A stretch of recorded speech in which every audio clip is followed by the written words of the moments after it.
Hey scrappy friends, this is Mags from MagsGraphics, and today I'm going to show you my new everyday confetti shakers and how to put them together. The pack comes with all of these parts. We have 10 different shapes and assorted confetti and the directions so that you can easily refer to them if you forget. So let's start with I have a piece of paper from the Everyday 12-inch papers. And when you go to your confetti shakers in the elements panel, the directions pop up first, just in case you wanted to, remember or needed to get back to them. Then we've got 3 parts for every confetti shaker.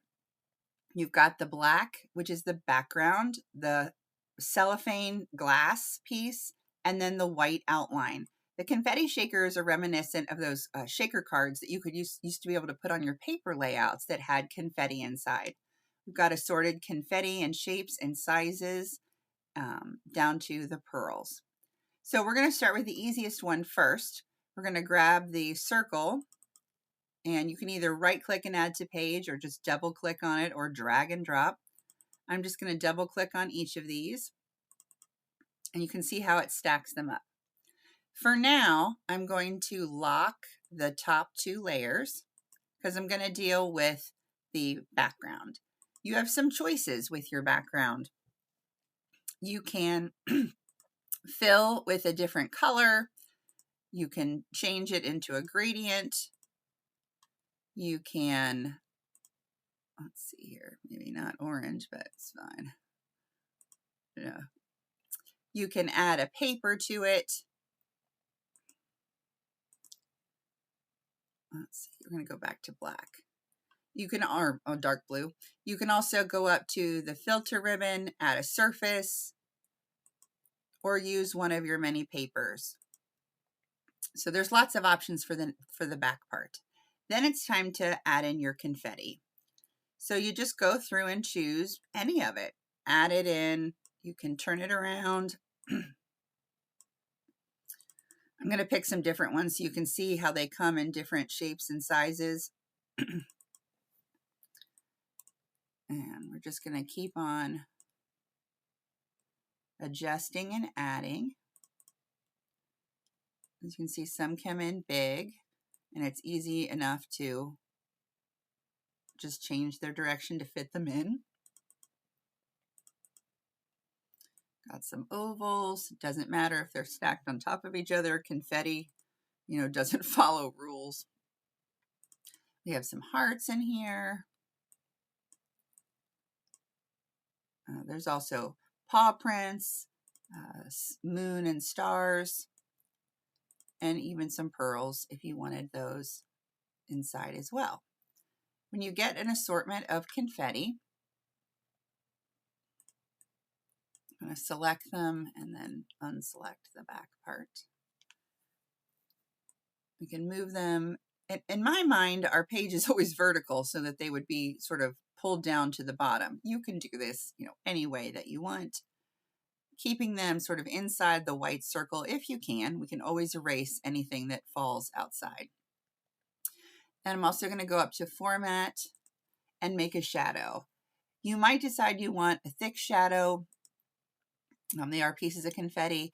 I really like the 12 depth and 12 softness, which is one you have to type in yourself.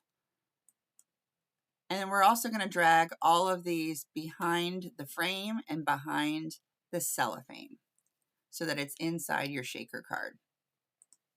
You have some other options, which is to recolor this frame. You can add a paper to it. Back here, fill selected shape.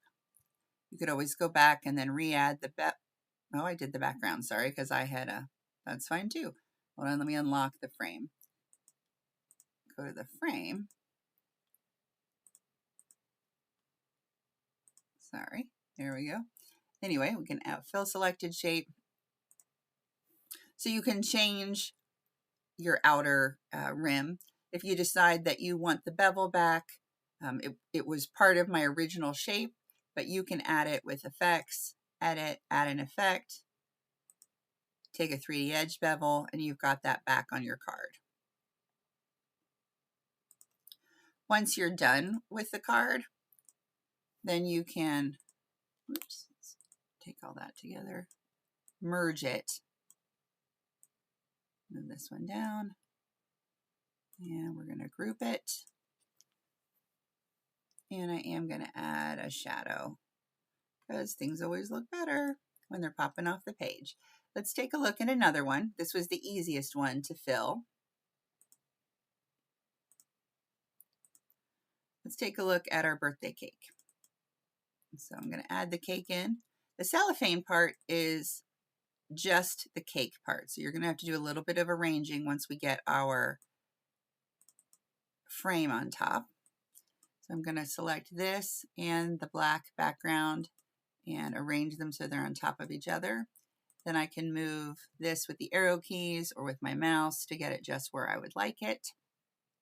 I find it's helpful, again, to lock those while you're moving around the different confetti pieces. And so now we can grab some more confetti and stick it into our birthday cake. Another thing you can do once you've added your confetti, save some time. Oops, I should have locked that back one too. Is you can also select the confetti that you have, either right click or Control C, and then Control V, and you can add it back on to have more confetti a little bit faster. And then again, we're going to move the confetti down, or just take the two if you have a lot of confetti and move this on top so it looks like it's inside the shaker part. Let's go to my pages. Oops, and take a look at this page. This one I've started by using the paw print, and the paw print uses the same steps, but there is some additional work that I did to make it erased on the outside because this confetti was peeking out through the outer edge. So I'm going to add my paw print and my cellophane and the frame. Move them so they're all on top of each other. I'm going to lock the top so it's out of my way. And I'm actually going to scroll down to the little paw prints and put them in. Because these spots are so small, I'm going to make this a lot smaller. Then I'm going to do Control C and copy, Control V and paste, and just start putting these paw prints inside. And I'm going to let them just totally hang off the outer edge because I want to kind of fill some of this up, and it doesn't bother me right now if they're hanging out because I'm going to be able to erase them. I think I'll put a couple paw print up in this part, paw print over here, there, there. And now I'm going to go back up and get some color.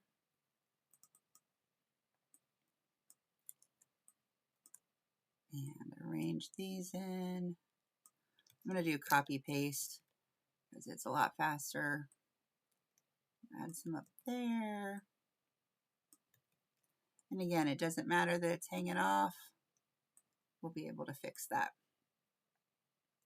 Let's see, let's get another piece of confetti. Copy paste. Put some up there. Some in there.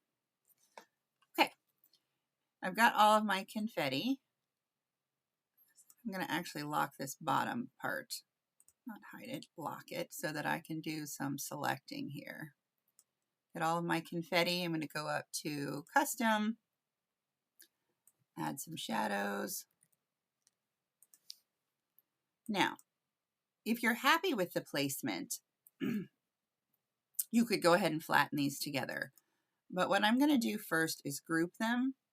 I'm going to copy the group, and then I'm going to paste the group. I'm going to hide my first group. This way I have it just in case I need it later. And I'm going to have this extra bit of confetti right in here. And I'm going to bring it down below. And now I can see where I need to erase. I am going to need to flatten this one.